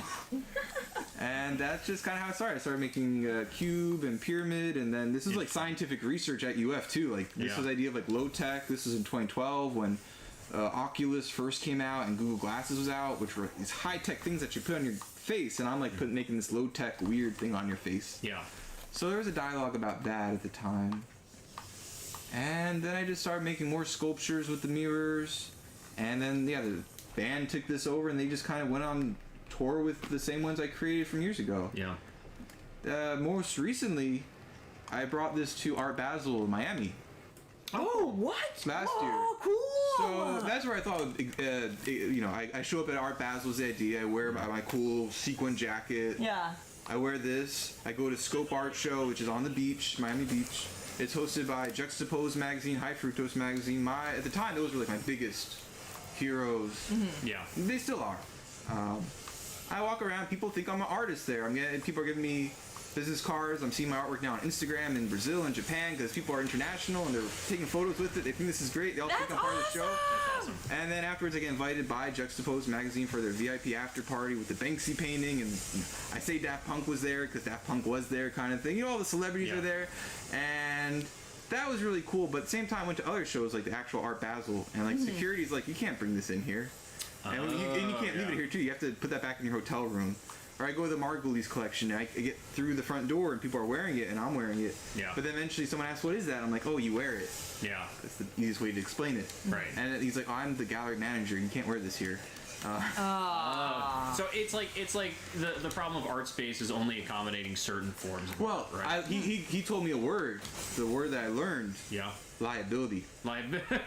Yeah. I never thought, I that's understood a that this lot, is like actually. not safe, you know? Yeah, I get that there's like a fragility to it, but the idea that if someone does hurt themselves, or if they hurt another artwork, the museum is in charge. Is responsible for it. So this idea now, like, that's why like galleries don't want to represent me, because it is this thing that you Interesting. wear. Yeah. You know, if this is a contained thing, then sure. I mean, I've been working with like augmented reality and virtual reality with this thing to kind of recreate the effect, but it's not the same as actually just wearing it. Yeah. Yeah. But that's why I've been trying to make different material. This is made out of paper. Yeah. Or this is like origami. I want to create dope. like I love that. foldable versions of this, where it's still kind of glass, or it's still kind of like the maybe Warbler will work, the clear Warbler. But something that's like fabric you can put into a purse, Yeah. and then take out, kind of thing. Right. You can sneak into a show and then take it out. But the truth is, I invaded Art Basel. This was a Mirror Vision invasion. That's what I call it. That's cool. Yeah. Heck So you, yeah. you can. I mean, that's neat that you can go That's into art, man. you can go into art spaces and do something that is still risky for an art space. Yeah. You know what I mean? Because so much of that stuff usually isn't. I mean, yeah, pushing the boundaries Yeah. of what like is allowed and what is quote unquote allowed. Yeah. Exactly. When I was kicked out of the Art Basel, that was like, all right, whatever. I had met someone else who was kicked out of Art Basel because they were wearing a painting. Like they said, and she was actually being interviewed by like a newscaster. She like has a painting on her. She looks like a protester with like a big painting on her front and her back of her own painting. She's like, yeah, I was wearing art too. And I'm like, me too. And we're like the outcasts, like in front of the big art show. And I'm like, Art Basel is so full of itself, so I really didn't care. The fact that I actually got invited to the real cool art show afterwards, Yeah. was cool. That's awesome. Yeah, But So you're allowed to look at it, but you're not allowed to wear it. you can show it off, but only in pictures. yeah, it's not sellable or something. Did my? Nope. Oh, okay, cool. I was like, good for you. That's You it. got son. Good, You got. good. Oh, this is Nice. We're like really close. now to you're the gonna end play as Nero, right? You get a stylish rating. I didn't even see these two characters. No, they shouldn't have been in that level. That doesn't make sense. They got stylish from me. Yeah, that's really fascinating. And one of the things too that I think is really cool is what you're talking about with that that bathroom thing, because like the bathroom thing kind of reveals like this sort of uncomfortable uncomfortable resemblance in some way, where like the mirror shows you what you potentially could be, but also what you are not, right? Like you look at it, and I think like in some ways like the bathroom exists as this boundary to say like you're man, you're woman, that's it, it's binary. Yeah. But like I think the mirror kind of troubles that. When in people some were ways. walking in the other bathrooms, they didn't know if it was the men's room or the women's room. They noticed that there was a different smell, which was interesting. Or like the tiles were just slightly different color, but people didn't know which one it was. But I remember that, I'm like, there's a smell in here. And I remember just trying to position all the mirrors like at midnight. It was like using a laser to like guide everything in. Yeah. But like what you just said now, the idea of like you're looking in a mirror and you kind of like see yourself, and there's an identity thing. Yeah. For me too, Art Basel was kind of the thing where I'm like, I'm making this art that's not really accepted or Yeah. can't be just because it's a liability. And Yeah. like as much as I'm pushing boundaries, I need to make money off it. I need to Right. so Be able to show it off. so that's kind of also why I got into this idea of cosplay. Like that would be my next art project. Like try something else. And also the idea of looking in the mirror, like Venom Snake. He looks in the mirror, he breaks it, right? This idea of identity. Right, Yeah. yeah. I mean, that's what's so interesting, and I wanted to talk to you about this. Is Metal Gear Solid 5 is all about cosplay, All these arms. right? I know. Yeah, you're getting the arms. So like, Fork arm. the fork arm's pretty good. So like, it's interesting. Like Kojima's take on cosplay, I think, is a really dark one in some ways, in which he's kind of looking at this moment of this person slaps. who loses. Yeah, that's pretty. That. I think I even have that one. Sorry, we're going. This is like when you get into Splatoon and you haven't played in a long time, and they're like, "Here are all the different items that just got released." Yeah, you got like the deluxe edition. I didn't even have Oh it. yeah, the Mega Buster. Yeah, I did get the deluxe edition.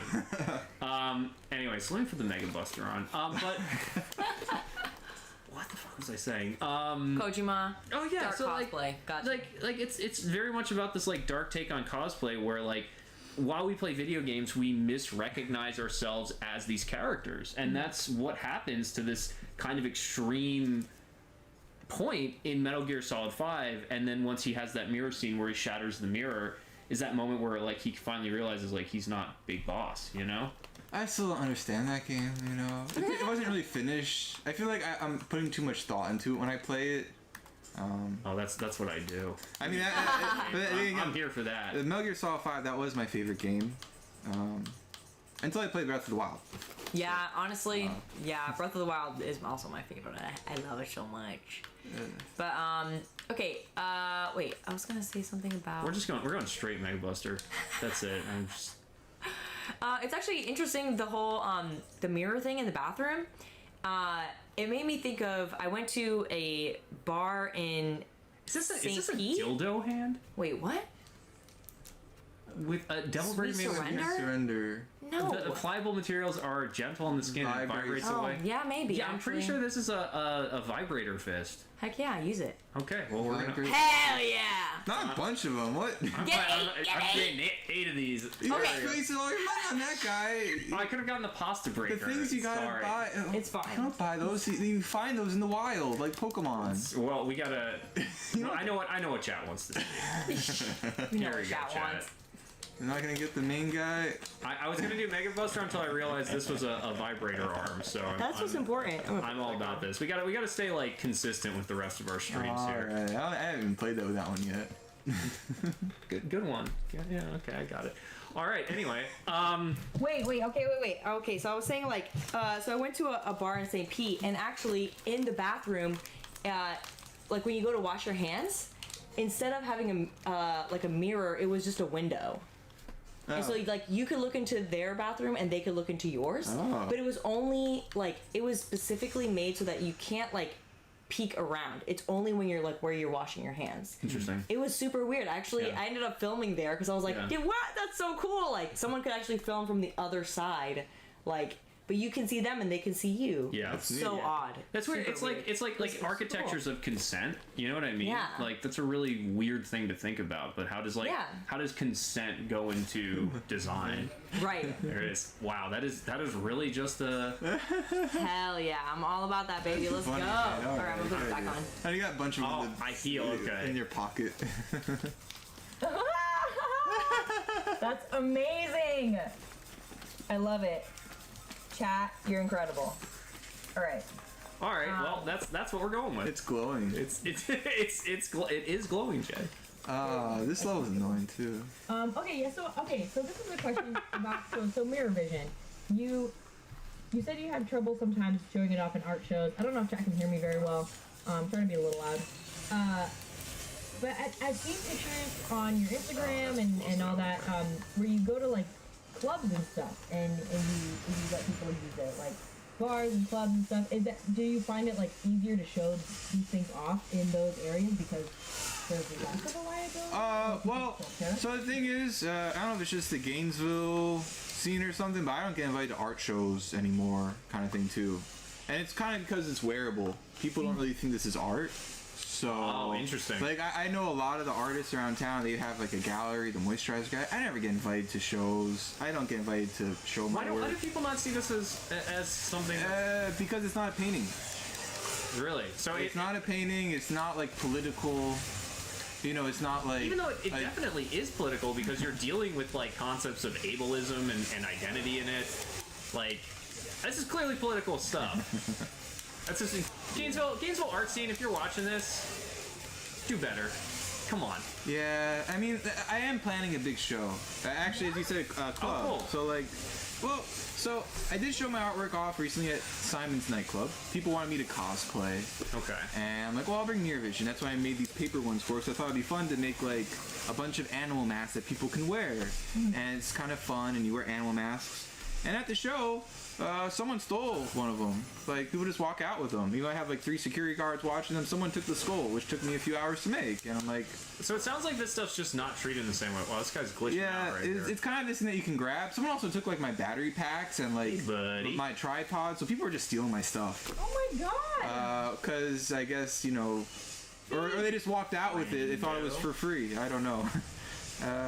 But yeah, at nightclubs, I bring this out to sometimes just because people are, it's a night, it's a dark area, and this looks really cool in the dark because with lights and fog.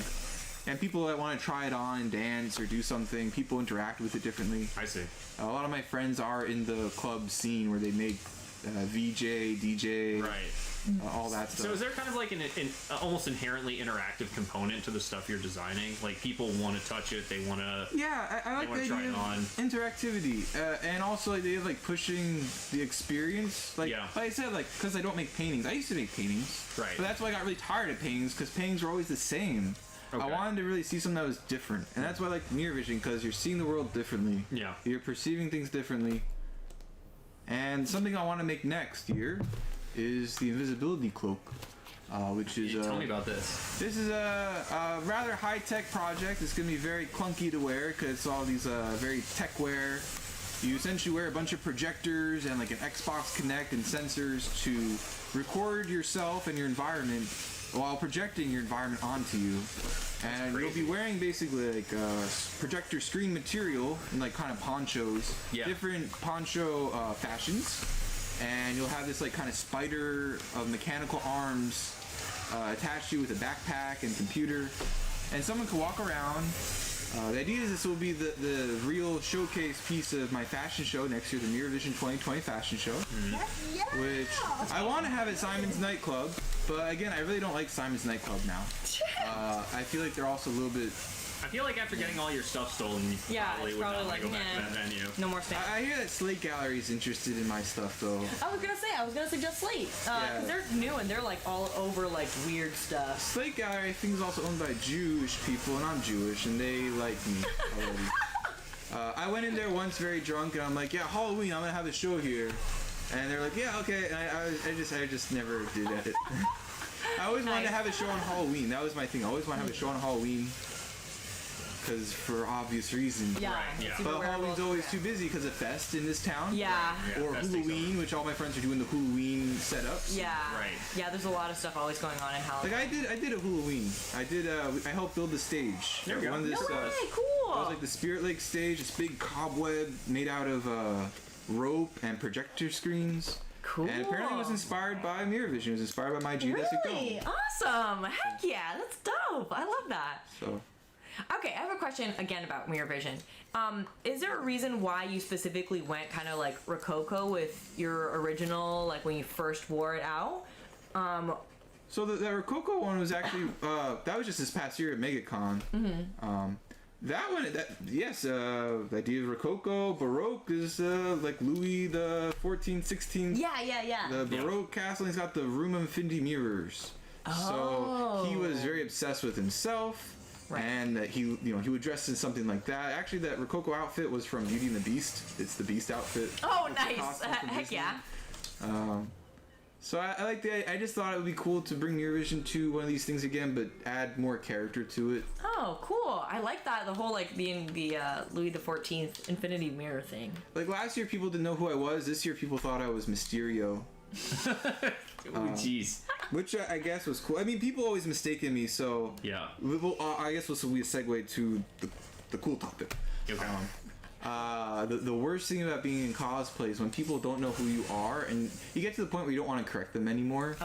I'll be it's all whoever good. you want me to be. Like when I'm the cyberpunk guy, no one knows who Johnny Silverhand is because Keanu Reeves was just announced like a month ago. Right. So I'm walking around as this guy, and I'm like, "Wake the fuck up, samurai! We've got a city to burn." You know? And like that's the only line he says at that point. And people are like, "Oh, Bucky, come here, Winter Soldier, we love Bucky." And I'm like, "I'm not Bucky. I'm Johnny Silverhand, Keanu Reeves." And like, I remember this one little kid. He was like really short, like 4 years old or something. He's walking around at the Tampa Bay Comic Con. And he's like, "Mom, look, it's Keanu Reeves." And the mom looks around and is like, "That's not Keanu Reeves." And I'm like, that little kid knew who I was and he talked. And I'm like, That little kid. That's Where you at, adorable. little kid? Yeah. That's adorable. You did We say stand that you, little you child. had a really awkward experience, and I think one of the things that I'm curious about for people who are starting to get into cosplay is that a lot of cosplayers do run into awkward experiences where people think they can like walk up to you, touch you, just like interact with you like you're not an actual person behind the costume. So like, what was the most awkward experience that you've had, and how would you tell other cosplayers who are kind of like up and coming how to deal with that stuff? Yeah. so this is actually the question that I was expecting. Yeah. So this goes back to the castle. Yeah. All right. Castle And also I get to talk about what they thought I was, right? So the castle is a really cool goth nightclub. It is. I love it. It's my favorite It place. is great. I really like it, but at the same time, I'm not welcome there apparently. Yeah. People there thought I was Vash Stampede from Trigon when I dressed as Dante. Like it was people were dressed up in costume that night 'cause it was like 80s night and the dungeon was open. Yeah. So they had like bones everywhere. Yeah. And love that place. People were coming up to me. I'm a very introverted person. I don't come up to people. But all these girls are coming up to me like, "That's a cool jacket. You know, where do you get that leather jacket?" There's this lady who's like whipping people there. Oh, At yeah. the whipping post, she stopped whipping when she saw me and said, cool jacket. And then she went back and said, Yeah. and I'm like, all right, this is getting kind of weird. I'm having fun dancing. They're playing my Rammstein. I love the German industrial music. And then someone comes up to me and is like, oh, I see my Star David necklace. They're like, you're a Jew. You don't belong here. And I'm like, I thought she was gonna come up to me and say like my leather jacket was cool or something. Yeah. And I'm like, what? And I'm like, I was recalling the last time I was at the castle, because I only went there like a year ago for the Tampa Comic Con. I was dressed as Snake, Venom Snake. Right. And I went there and I'm like, is it gonna be okay if I walk around with, the arm and stuff? I took the arm off. I took the AK-47 off, left that in the car. Yeah. But I walked around in the military fatigues and people were coming to me like, yeah. And I saw other people like wearing all leather, like Nazi uniforms. I'm like, huh? What? That was a year ago. Are you serious? That's wild. And the thing is, it's called military fetish. So I've people, heard of this. Yeah, I've people heard of this. like dressing up like in military clothing. One guy had like a whip and like like a baton. Yeah. And I'm like, I guess I'm welcome here.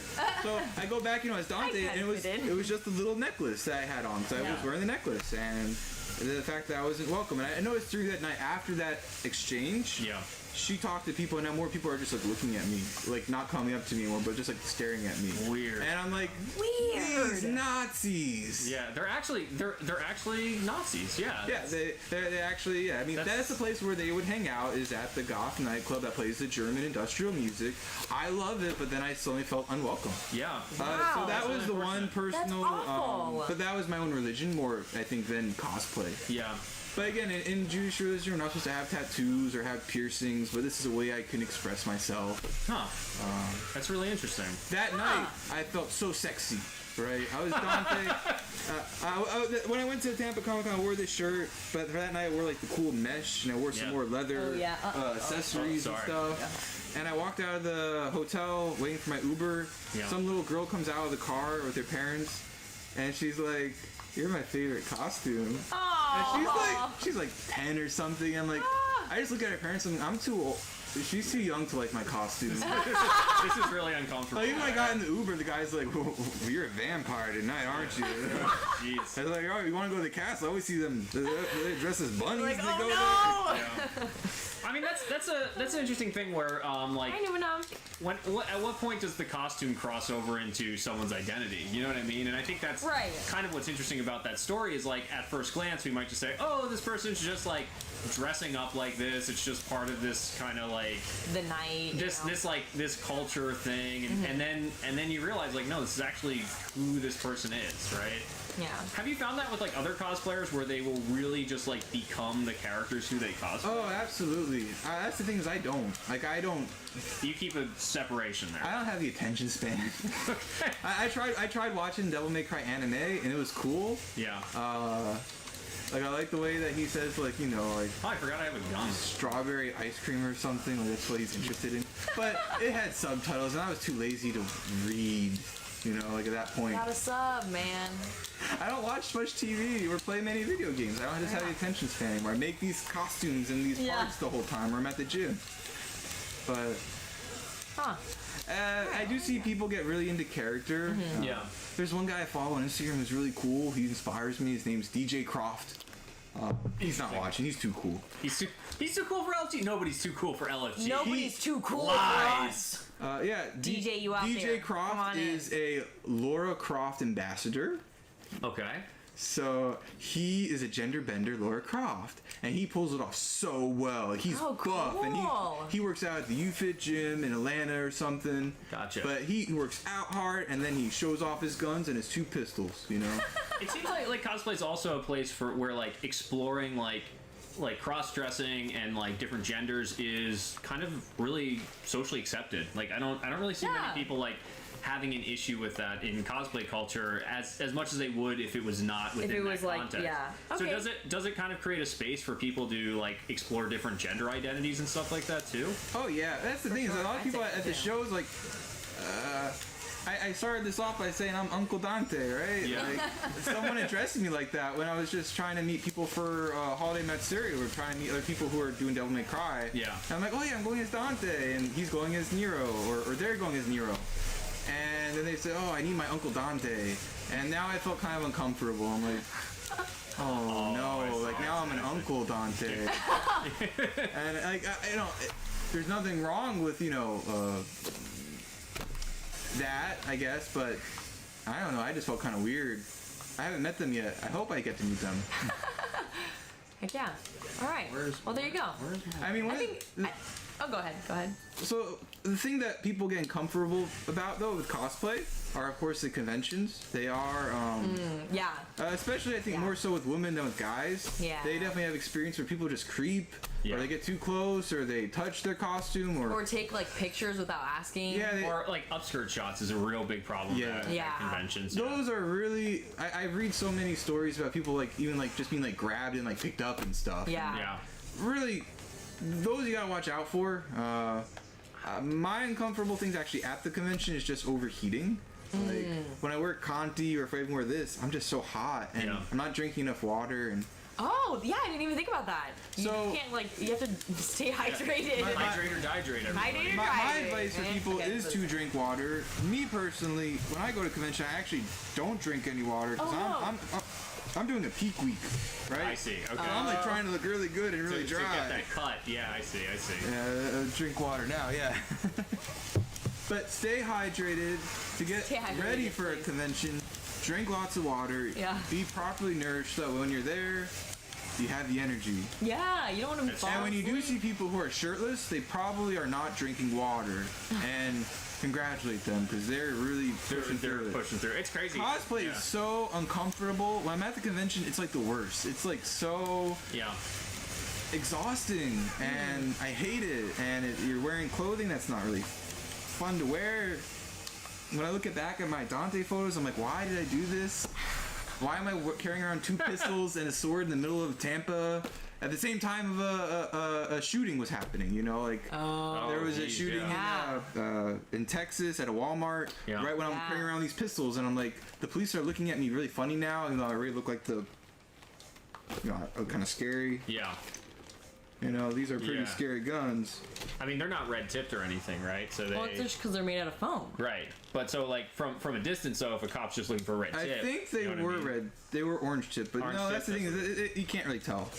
You know, like Yeah. even then, real guns you could orange tip real guns. Yeah. Which is always the weird thing is I used to buy like the plastic toys from Walmart, like the gun toys, and I also buy black spray paint in the same purchase when I have to make like my snake uniform. Like I bought the pistol, and like Walmart, they don't care. Yeah. Like they're not gonna question like, oh, he's just buying spray paint and a gun. Right.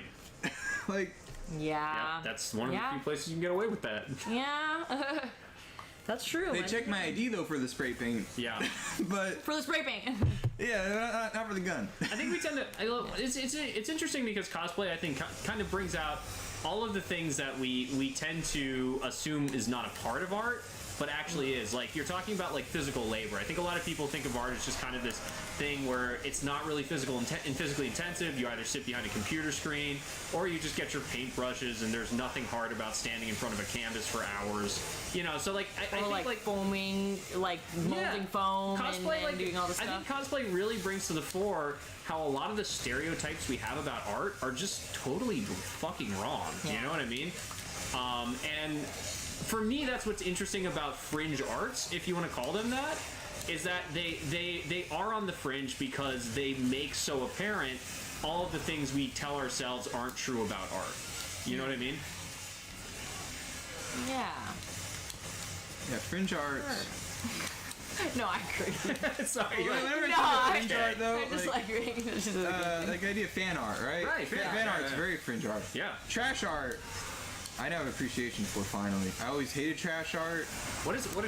Is that art made with garbage? Art made with garbage, art that words. belongs in the trash too. Oh, like the famous like pile of tires. That was literally just a pile of tires. That's Stuff like that. Well, no, I once had like an art teacher, if you can call him that. He was like a grad student teaching the visual whoa, art class. Time out. I was a grad student teaching classes before. He would just put on a movie and we have to learn about stuff. Oh, well. One of the things he wanted to teach us was trash art, so he puts on like John Waters. Yeah. Pink Flamingos. I see. Yeah. And there's some scenes in there where, like, I remember there was a girl in a wheelchair who really didn't want to watch it, and she couldn't leave. Like, yeah. it's like you're being forced to watch, like, Oh, so it's like do you ever see Trash Humpers? It's the what's his name? I don't know. Trash Humpers is definitely in this style. But yeah, like Kurt Schwitters was a Kurt Schwitters, yeah. Yeah. He was a Dadaist who founded the whole movement of MERS, which was taking garbage and actually putting it on canvases. So I like the idea though of that. Yeah, I think that's. What I was gonna say though is that like now I'm using like foam and I'm using like weird things around the house to make my costumes. I'm like kind of using my own trash to That's what I was, make that's what I art. was thinking. Yeah. Is this like a renewable art form? Because I feel like you're taking like discarded and unwanted bits and pieces and like Like the television. yeah, like the television, and Yep. turning them into like something aesthetically pleasing. Someone else's trash or someone else's treasure. Yeah. Last week I was at UF. I joined a sculpture club. Apparently I could join a club at UF without being a student. I never Cool. knew that. Really. Didn't know I was that. definitely way too old to be there. It felt like I'm like, who? Everyone's so young. That's like me in front of every one of my classes. So I'm just trying to act like I'm a student kind of thing, you know. Oh yeah. I belong. I here. belong here, please. But yeah, they only like 2 people showed up to that thing. Yeah. It was pretty cool. They wanted to get a $400 scholarship to fund the club. I'm like, that's not a lot of money, but they really wanted to make trash art for this competition. Yeah. And like, all right, so they got a bunch of plastic bags from like Publix and Walmart and everything. Yeah. We just collected a bunch of. Oh, I saw this on your Instagram. Yeah. That Oh was yeah, we cool. just got a bunch of plastic bags and we made a chicken wire mannequin. And we used a heat gun to cover it with the plastic bags. They melted together. It was just like working with foam. Oh. And I'm like, this is so cool. I want to make this. I want to make my mannequins with plastic bags. Yeah, who would have thought? This is an awesome material that I think Right. I want to use now. Right. And Chicken wire and plastic It was bags. because I tried something new that I was so against, you know. I went into the trash. I left the building. I went to the dumpster. I'm like, what's in here? And then I got locked out of the building. And then I wonder if this is going to become like if this is an important insight into things to come, because if the climate change apocalypse does happen, so now we're getting really hypothetical. Oh, boy. We're gonna have to become scavengers. You know what I mean? We're gonna have to find ways to forge clothing, weapons, items, things like that out of the garbage we find. So I think you've got a heads up here Got a little on advantage here. survival skills. no, my survival skills are poor. I survive have an endurance, but That's about it. I don't have. I mean, the idea of survival skills. Cosplayers will rule the world in the apocalypse. I agree. Cardboard, hell yeah. I agree. They're learning important skills. You know, I honestly think No, about the this. hippies will. You know, Rainbow communities. People who like have their own water things going on and their own Yeah, like their own off the water grid sources. living. Like you'll be valuable though, because you can make clothing. I like Yeah. electricity. I like do too. internet. I I'm do a too. developer, all right. Yeah. I'm an artist, but I'm also a developer. You don't want to lose these things, yeah. I want to make an app that can help me survive. I need an API, all right. Heck yeah. That's awesome. All right, this is oh, you said Breath of the Wild is your favorite game. Other games I really enjoy. Jet Set Radio Future was like my favorite. Can we game. talk about Jet Set Radio Future? How good is Jet Set Radio Future? It is so good. I love that It's a game. wonderful game. Who's your favorite skater? I remember playing Or it GG, I should say. in the actually, first excuse me. game. It was Tab. Tab's very good. Only because I guess he just had good power and speed. I always played his beat a lot. Garum, Yeah. Cube, What about Poison? Poison Jam, Well, what's her name? The Mute. who's part of Poison Jam? The leader of Poison Jam. Oh, I should know. Cube. Cube. Oh yeah, it is Cube. You're right. Sorry. Yeah, Cube was my favorite probably in JSRF. I just loved all those gangs. Yeah. I love their style. That's what really, honestly, when I was a kid playing Just Gun Radio, Just Radio Future, that's what got me Yeah. into art. The idea of you can just, it was such a beautiful game. It had music. I like that game. Yeah, I definitely think like it's a great game because it shows that games are such a culmination of different art forms, right? Yeah. They do have a warning in the beginning of that game saying, you know, Yeah. Don't grow graffiti things. no, the real warning should be don't go roller skating if you're over 20. I was in a, you know, Live your dream. I wanted to try something new. I think it was like 2 years ago, and I'm like, I love roller skating. Like in that video game, I'm gonna go to the roller skating rink down there. No. I go enter. All these kids are roller skating. I'm like, oh, the kids can do it. I'm gonna do it. I go out. I fall down. I break my hand, damage my back, and I'm like, I can't do this ever again. I really break my hand. Yeah, you don't actually. When you get to be an adult, your balance just doesn't work anymore.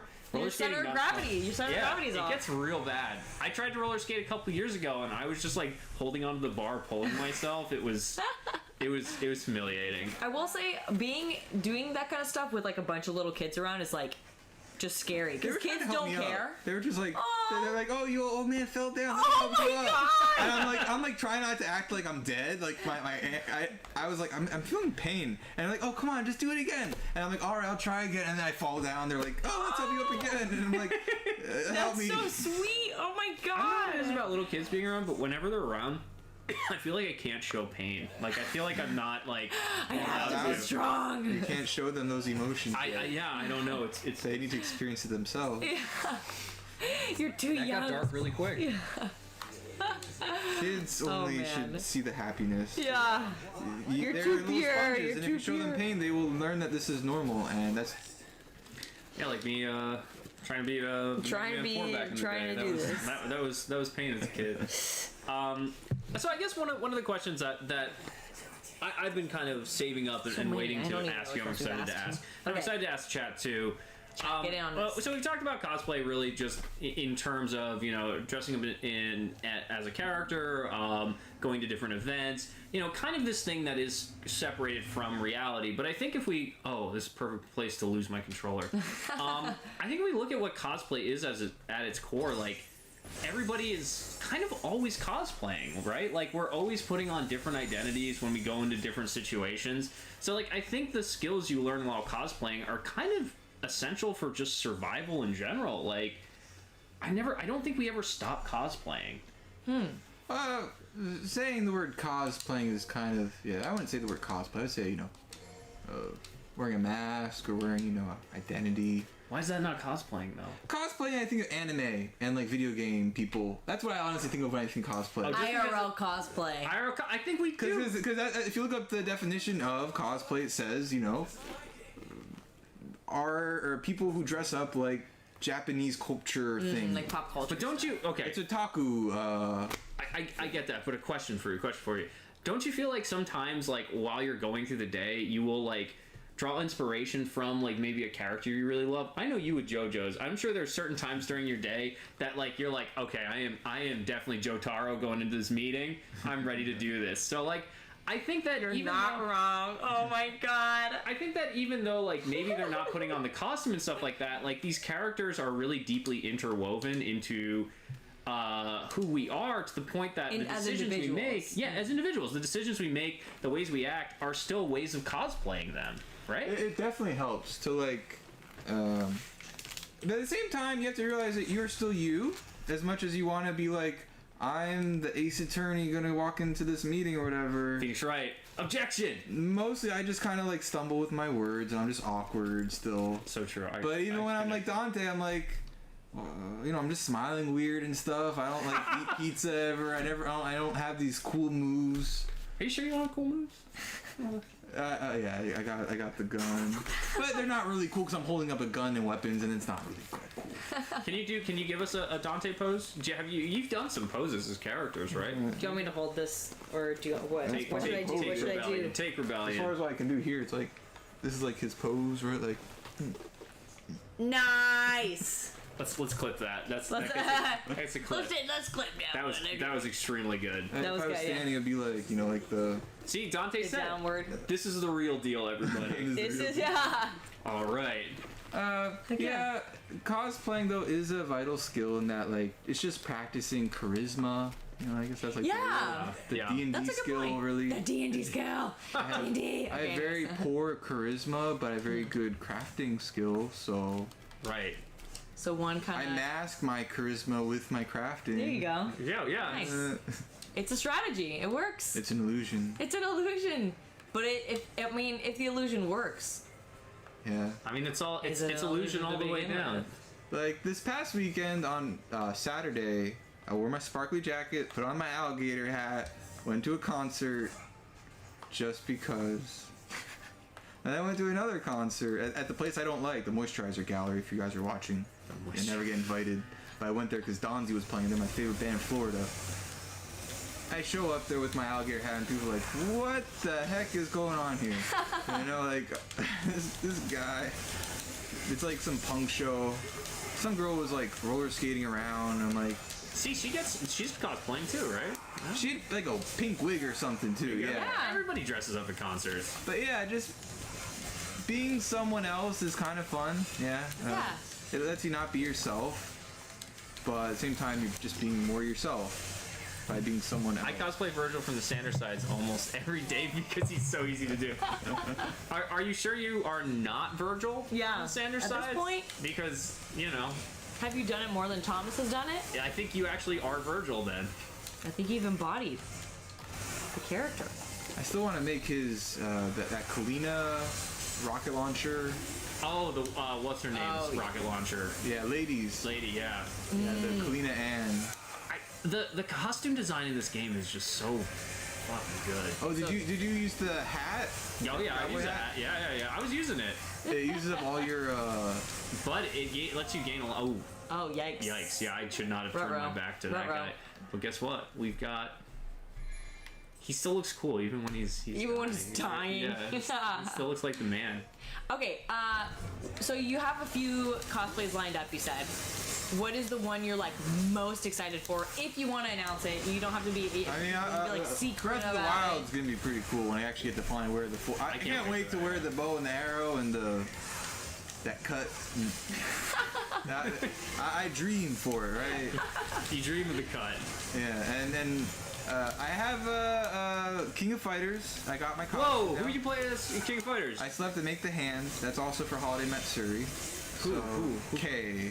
Oh, K Dash. K Yeah. Dash. Yeah. I'll be. I'll go as Benny Maru. I'll get away.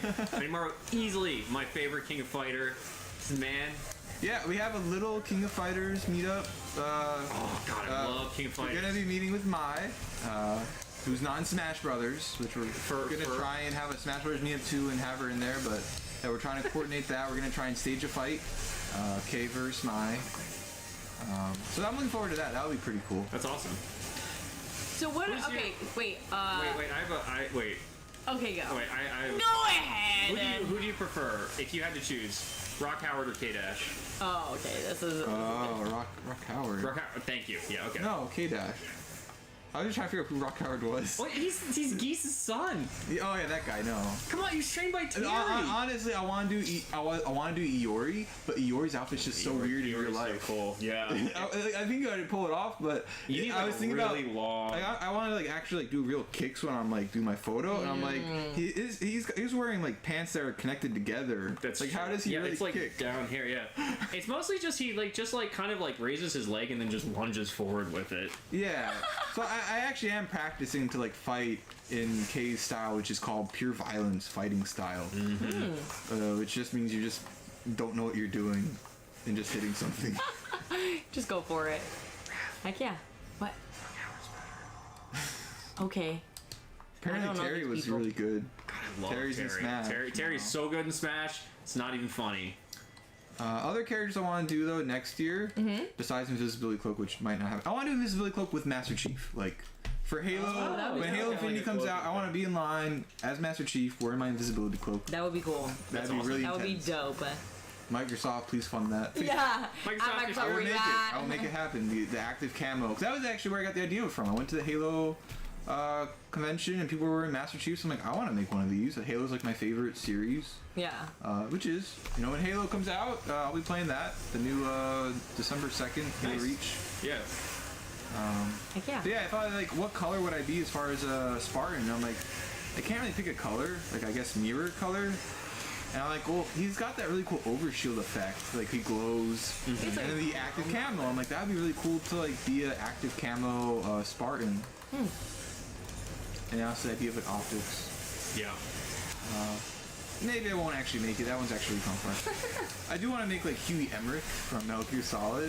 Oof. I just like the idea of like having those big legs. Yeah. Walker legs, or they'd be like making a Metal Gear Walker. Easily one of my most hated characters in that game, especially because of what he does to